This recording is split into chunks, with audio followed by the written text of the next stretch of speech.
Vocês salvam vidas e reconstroem famílias. 2025 é um ano de comemorações. Ao longo do ano, vamos ouvir relatos que marcaram a vida de muitas pessoas. São histórias do passado e do presente, vislumbrando o futuro. É gente falando pra gente.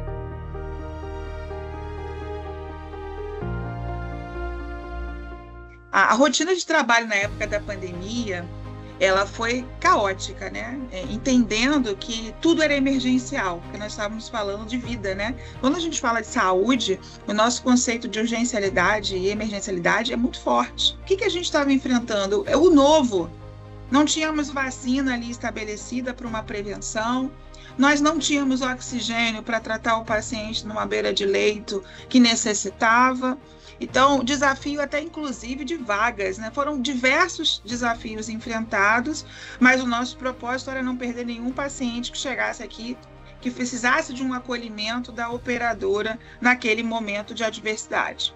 Na data de 13 de janeiro, eu fui diagnosticado aqui em Manaus com coronavírus. Pouco mais de 50% do pulmão comprometido. Eu fui inicialmente internado na Unimed e, com a piora do quadro clínico, a recomendação de ser transferido. No dia 22, eu fui transferido para Brasília e essa transferência de Manaus para Brasília só foi possível porque envolveu todo um processo em conjunto com profissionais da MS e da Petrobras. Essa crise que tivemos ali em Manaus por conta da falta de oxigênio, ela é um dos marcos na minha história aqui em saúde suplementar. Foi extremamente positivo. E tem um outro marco dessa crise em Manaus, que foi a remoção aérea que a gente fez para alguns beneficiários naquela crise de falta de oxigênio. Naquela crise aguda que a gente estava, a gente conseguiu, a partir de uma análise crítica e uma defesa fervorosa da vida dos nossos beneficiários, né, nós conseguimos contratar em tempo recorde, durante aquele colapso do sistema lá de saúde amazonense, uma APH que pudesse estar ali de vigilância, de sobreaviso, para poder atender e dar suporte a qualquer tempo e a qualquer acionamento. Então, isso me marca muito. E de forma positiva essa atuação. Me emocionei algumas vezes, estou quase me emocionando aqui ao falar isso, mas é um marco que eu trago comigo, esse carinho e cuidado quase que de irmão para irmão, assim, dos beneficiários. E eu digo sempre, não era, independente de quem fosse, se era João, se era Maria, pouco importa, era um beneficiário que estava ali com risco à vida e eu tratava como se fosse um familiar meu.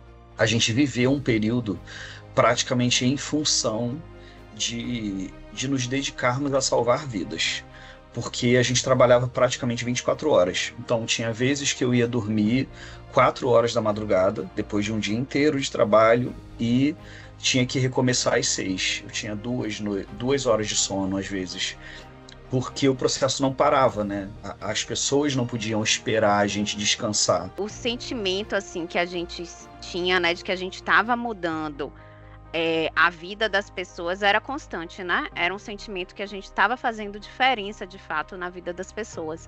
Então foi um desafio grande, mas muito importante, que trouxe muita satisfação, né, para todos que estavam envolvidos nesse projeto. É um sentimento inexplicável, imensurável, é emocionante. Ver em quão pouco tempo conseguimos construir, desenvolver e entregar tanto suporte em saúde para os nossos beneficiários, né? Um dos serviços que a Saúde Petrobras se dedicou a ter, né, para disponibilizar para os seus beneficiários, inclusive sendo uma das pioneiras nesse sentido, foi a telemedicina, né, em parceria com o Einstein.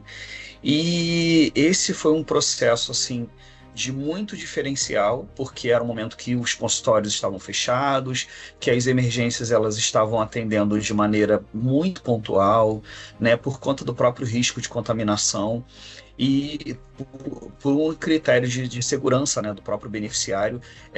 A diretoria, junto com a gerência de rede na época, elas se dedicaram a negociar o serviço para que os beneficiários pudessem de forma imediata ter o atendimento, que ele não precisaria necessariamente estar exposto a um ambiente hospitalar de urgência e emergência ou a um consultório, né? Ele poderia previamente ter a troca com o médico e muitas das vezes ter o seu tratamento gerenciado e orientado de forma online.